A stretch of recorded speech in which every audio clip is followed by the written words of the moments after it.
Okay, Wally's here. Moose is here. Hey friends, Alessandra here. Today's kind of a different video because we're not really doing a tutorial and we're also not really feeding the worms, but we're kind of talking about the cycle of trying new things. And I think for a lot of you who watch my channel to see how like our worms are doing, those of us that are, we'll say worm farming for whatever various levels, whether you have big towers, you have your open worm bags, you just do like the bucket tech. I think a lot of us are doing it because one, it's helpful for our waste management, right? You can put a lot of your food scraps in it, and depending on what type of environment you're in, you could really ramp up production for your garden, whether you have a big compost pile that you can amend your soil with the castings. I mean, there's so many different things, but ultimately at the end of the day, you're making glorious, nutrient-rich food for your garden or maybe your friends and family's gardens. And we're doing that with worms that are breaking things down. So that kind of process expanded for me a little bit recently. I think a lot of us probably watched the fantastic fungi episode or documentary on Netflix during lockdowns. And I was definitely one of those people. Bought the book, loved the book, and started really diving deep into like, what does it mean to grow mushrooms? Because it's not like a tomato where you're like, you have a dirt and you put some seeds in, and as long as it's warm, it's probably gonna grow. That's not how it worked. So I got kind of curious, and I spent a lot of time on Reddit and YouTube learning, researching, trying to take in all the information. And I just wanted to make this video because there were so many videos that were like, beginners, watch this video, easy beginner videos on how to grow mushrooms, variations of that. And a lot of them focused on oyster mushrooms. So that's naturally where I went when I tried to do the mushrooms myself. And I'm gonna be, there's gonna be footage and stuff while I'm talking. Hopefully I can edit it in so it looks right, of my little journey. And I literally wrote up the timeline of what happened. And I recorded tons of content while I was doing things, but I don't know what I'm doing. So I was recording it so like at least I could go back and be like, okay, we know not to do that. And I did. But I just want to kind of give you guys a very broad situation here, just so you could understand that just because they say it's beginner friendly and they're like, you can't mess it up, that is not true. It's not true. It's a very different trying to grow mushrooms, or at least gourmet mushrooms, than it is tomatoes or peppers or I don't know, whatever you're into growing the traditional way. And for context, I bought 3 mushroom blocks, essentially grow bags, blocks. I got them from Mushroom Mountain because that's the go-to people. All oyster mushrooms, and all oyster mushrooms specifically on the warmer end of their happy climate. There's a lot of different varieties of oyster mushrooms. Some of them thrive in much cooler environments, some of them are warmer. I'm in Florida, so I picked the ones with the warmer zones. I say it loosely because I've learned that is recommendations and not necessarily true. So initially we started with a blue oyster, or warm blue oyster mushroom. And that was one that was, you cut the little holes in it and then it grows. I mean, there's a little bit more to it, but essentially you put it in a bowl. I used a lasagna dish, put some water in it, cut the holes, tented it like you were supposed to. It's a kit. You literally just provide the water in the dish. I learned from that one that once I started getting the mushrooms to grow, it said it needed, once the mushrooms expanded and hit the edge of the tent, because there's a plastic little dome that comes with it, that you just take the dome off so it can get fresh air exchange. That isn't true, except for the room can't have an overhead fan on it, which I think our fans are running 24/7, pretty close in the summertime here in Florida. And granted, this has all evolved over the course of essentially this year, because I was post-op for my second surgery while we were doing this, because I figured this was something easy that I could do. I was, recovering from brain surgery. So it was interesting. So that flush, they're called flushes. Like we have harvests for, crops when we, I guess, when they're at their peak season and we harvest them. That's kind of the equivalent of a flush from what I understand in the mushroom world. So anyways, one night with the fan on overhead, knocked that flush out, and I was like, that was unfortunate. And then I was like, no, we're gonna try again. And while you're resetting those mushroom blocks, they have to sit in a cold, dark, dry room. So essentially your closet and a paper bag to kind of reset. So that's going on. I ordered a Phoenix oyster mushroom because that one had a higher heat tolerance. And I was like, okay, I think maybe we need to do the bucket tech because I researched it more and I was like, okay, the fresh air exchange, so the air around the mushrooms is really important, especially with oyster mushrooms. And this is not something that I felt like was covered when I watched those Learn to Grow Mushrooms with oyster mushrooms. Apparently oyster mushrooms need much more fresh air exchange or some sort of air circulation when they are producing fruit, the mushrooms, because I guess the ratio of carbon dioxide that they produce is way higher than other mushrooms. Now we know. Now you know, because I don't remember hearing that in a lot of the videos I watched. So learned that, and then I also had been, while I was learning on like how do we improve from the first one, they said, well, the oyster mushrooms especially prefer a more vertical setting as opposed to the block setting because they like to go out and up. So that's why a lot of people recommend the 5-gallon bucket experience. So I was like, okay, well, I can drill holes in a 5-gallon bucket. That's fine. I can get those at any big box store. So I got myself some 5-gallon buckets, and we did the aspen wood chip substrate, which is essentially their equivalent of like what we used for the worms for bedding. We use the coconut coir, which actually some people do use coconut coir for their mushroom grooming, but more on that later. So I got aspen wood chip shavings from the pet store.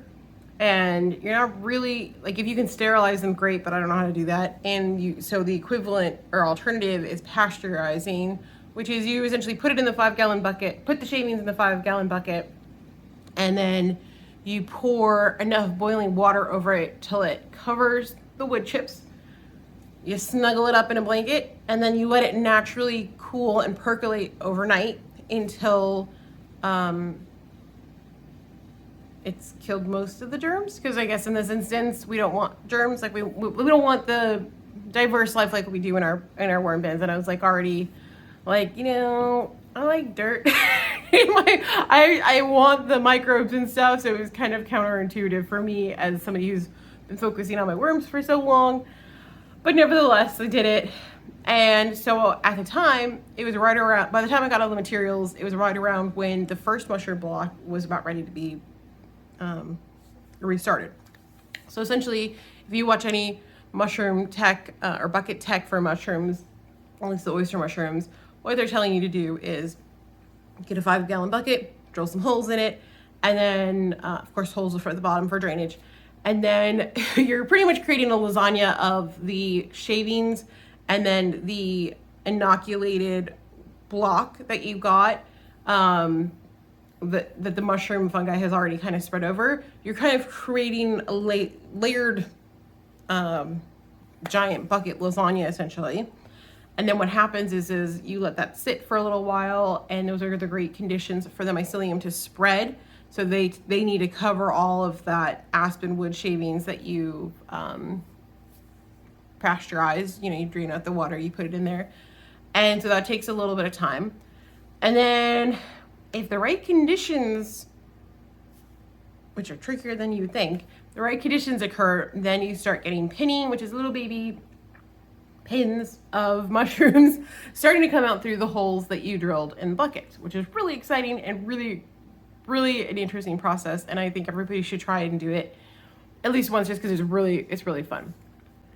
Now, my blue oysters had been in their 5-gallon bucket a little bit longer than the pink oyster mushrooms. And because of the fresh air exchange problems I had the first time, I had them in the shade on the patio, actually right next to the urban worm bag, but under the table. And I was like, okay, well, it's plenty humid here in Florida, and it's going to be in the shade. There's no direct sun. And so I think they'll do good. And they sat there for a couple of weeks and nothing really seemed to happen, or at least nothing I could notice. And I had played with wrapping them in a bag to keep the humidity levels up and, you know, all sorts of things. I don't know. But then by the time the pink oyster mushrooms were in their 5-gallon bucket, ready to go, went through all the scenarios with them, stacked them, like literally stacked the 5-gallon buckets on top of each other. So, you know, it had been a little bit of an interval between them being created. I don't know what happened, but I think the Florida weather was just really perfect for the mushrooms, because we had a really, really stormy couple of days over the course of a weekend, end of a week, beginning of a weekend. And collectively, the 2 buckets just started doing really, really great. We started getting fruit, and it escalates really quickly. Like once you start seeing pinning, things happen very quickly. Like you can look at the mushrooms in the morning and they can be this big, and you come back in the evening and they can be this big. I mean, super, very, very, very, very cool. And again, I totally think you should at least find some way to grow mushrooms at least once, even if it's the grow block that you just put on your kitchen counter or whatever. Okay, so anyways, that was happening and I was super excited. I got some fruit. You know, you can see in the pictures.